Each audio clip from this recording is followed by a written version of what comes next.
Hi అండి, లోహిలీలా TV ఛానల్కి స్వాగతం సుస్వాగతం. ఏం లేదండి, యూట్యూబ్ వీడియోస్ తిరిగేస్తుంటే నాన్వేష్ గారి వీడియోస్, యూట్యూబర్ వీడియోస్ కనిపించినాయండి. దాంట్లో అసలు ఆ మాటలు వింటుంటే నాకే ఏంటో లాగుంది. ఆయనకి భారతదేశంలో పొల్యూషన్ అంటండి, ఇక్కడ అసలు ఉండటానికే వీలుగా ఉండదంటండి. మళ్ళీ ఆయన కనుక కూతురు పుడితే ఇక్కడ ఉంటే కనుక రేప్ చేస్తారంటండి. మళ్ళీ గరికపాటి నరసింహరావు గారి మీద మళ్ళీ వ్యాఖ్యలు కోస్తారంటండి. ఇప్పుడు ఇప్పుడు వయసుకి అయినా మనం విలువ ఇవ్వాలి కదండి. ఇప్పుడు మీ అభిప్రాయం మీరు ఎట్లా చెప్తున్నారో, ఎవరి అభిప్రాయాలు వాళ్ళు చెప్తారండి. ఇప్పుడు బట్టలు అలా అరకొరగా వేసుకుంటే 50 ఏళ్ళు మేమే ఆగలేకపోతున్నాం, 18 ఏళ్ళ వయసు పిల్లలు ఎలా ఆగుతారని చెప్పి చెప్తున్నారండి. ఇష్టం ఉంటే తీసుకోవటం, లేకపోతే మెదలకుండా వదిలేయటం, అంతేగాని బూతులు తిడతా చేస్తా కరెక్ట్ కాదు కదండి. మళ్ళీ మరి మీరు ఎవరి సొమ్ము తింటున్నారండి? ఇక్కడ తెలుగు వాళ్ళ సొమ్మే తింటున్నారు కదా. ఇప్పుడు మీకు ఎంతోమంది సబ్స్క్రైబర్స్ ఉన్నారు, వాళ్ళు చూస్తేనే మీకు మనీ వస్తున్నాయి, దాని మీదే తింటున్నారు. మీకు అప్పుడు భారతదేశంలో పొల్యూషన్ ఉండటం ఇష్టం లేదన్నప్పుడు మొత్తం ఇక్కడ డబ్బులు మనీని మీరు వదిలేసుకోండి. ఎప్పుడు ఎక్కడైతే ఉంటున్నారో ఇంగ్లీష్ దేశాల్లో ఉండేటప్పుడు ఇంగ్లీష్ వాళ్ళు చూసే మాత్రమే డబ్బులు మాత్రమే తినండి.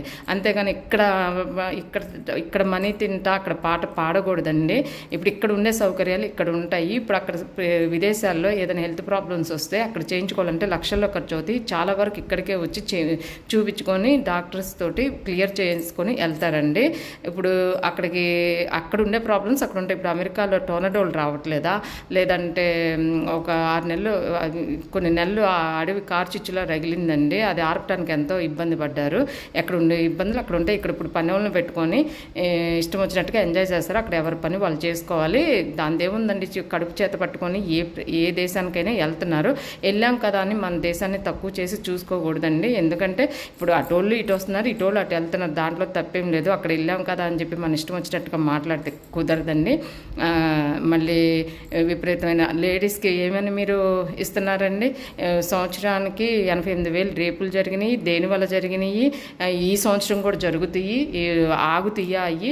అమ్మాయిలు మీరందరూ గుడ్డ పిల్లకలు ఇప్పుకొని తిరగండి, మీకు స్వేచ్ఛ కావాలని మీరు చెప్పడానికి మీరెవరండి?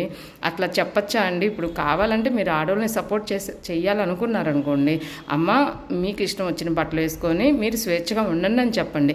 ఇప్పుడు మీకు కింద ఎంతోమంది సబ్స్క్రైబర్స్ ఉన్నారు, వాళ్ళలో కనుక ఎవరైనా సరే మీ మాట విని అలా చేస్తే పోయేది మీరు కాదండి, యువతల వాళ్ళకి మీరే ఉందని చెప్పేసి వదిలేస్తారు. కానీ తీసుకునే వాళ్ళది ఉంటుంది. ఇప్పుడు నాగేశ్వరరావు గారిది కూడా ఒక వీడియో చూశానండి. సినిమా యాక్టర్ నాగేశ్వరరావు గారు కూడా నిండా కప్పుకుంటే అందం, అసలు మొత్తం ఇప్పుకుంటే అసలు అందం, అరకొరగా వేసుకుంటే అసలు అందట్లేదు, చూసుకొని వేసుకోండి అమ్మాయిలు బట్టలనే ఒక వీడియోలో చెప్తున్నారండి. ఇప్పుడు ఎవరైనా మన మంచి కోసం చెప్పినప్పుడు తీసుకోవటమా లేదని మన విజ్ఞత మీద ఆధారపడి ఉంటుంది. తీసుకుంటే తీసుకోండి, లేకపోతే లేదు. కానీ ఇలా బూతులు తిట్టుకుంటే వీడియోలు చేయటం అయితే కరెక్ట్ కాదు.